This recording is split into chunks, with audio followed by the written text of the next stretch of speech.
Oh, yeah, baby. What's up, everybody? It's GH joining you again for another episode of GHHG Speaks. On today's episode, we're going to be talking about critical mass as it pertains to sociodynamics, not chemistry, though that is where the term originates from. So, you know, some light and easy stuff to get you warmed up with my channel. Now, what I'm getting at is critical mass in chemistry is when you have enough of two reactants to get the thing really moving. At least that's my basic understanding. And as it pertains to sociodynamics, it's the idea that a social system or an idea can have a rate of adoption that becomes self-sustaining and thus creates further growth. I would say that truth tends to do this. Though when you see how fast the SJW movement spreads, it becomes hard to believe. But ultimately, we're going to talk about micro-critical mass first, on an interpersonal level, like you with yourself, or intrapersonal level, I should say. So what I mean by that is we have our needs and our wants, things that we like to do, our hobbies, etc., and things that we got to do to get by. If you're lucky like myself, you can make those two things match. I was able to do that to an extent through music, though the life of a broke musician forces you to YouTube. Oh God, no.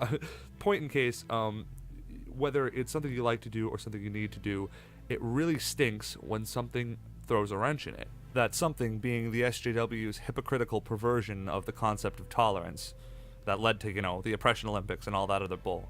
But I don't really fear that, and the reason is a day will come for each one of these SJWs when something they love will be put on the chopping block and considered bigoted or horrid in some way, and they'll have to look at themselves and go, I know I don't feel that way. I know I'm not that form of evil I'm being called.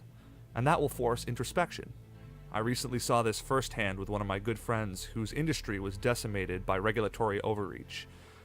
He was in a position where, prior to the laws being passed, him and most people around him in the industry thought these would be beneficial. But once the laws had passed and my friend saw the wool that had been pulled over his eyes, well, you can betcha an abrupt about-face and socio-political stance was in order. Consider it just another one red-pilled.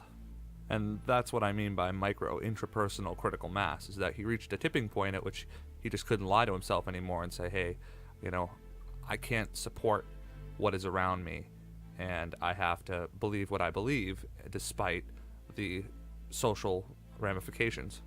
And then juxtaposing that, there's the macro critical mass of the community around the individual, and there's a point of disagreement that'll never go away, but there is a point of acceptance, or first acceptance, where enough of your fellow peers at least will be willing to give you the time of day with your beliefs, that you feel you can voice them. And though some of these SJW channels do annoy me, I'm glad they make the content they make, because it's how they really feel. And I want to see, how did you get down that path of reasoning? I have quite a few very dear relatives of mine who are quite far on the left.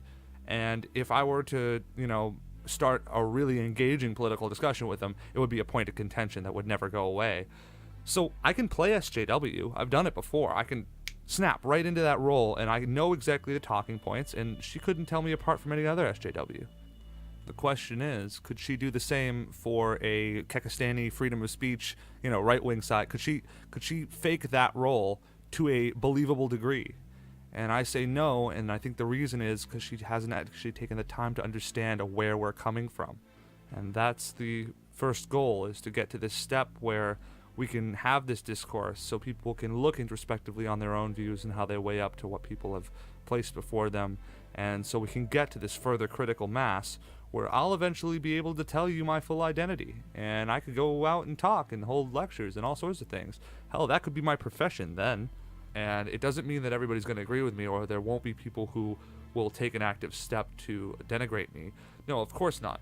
It just means that I'm going to have the ability to speak this way without the GH pseudonym.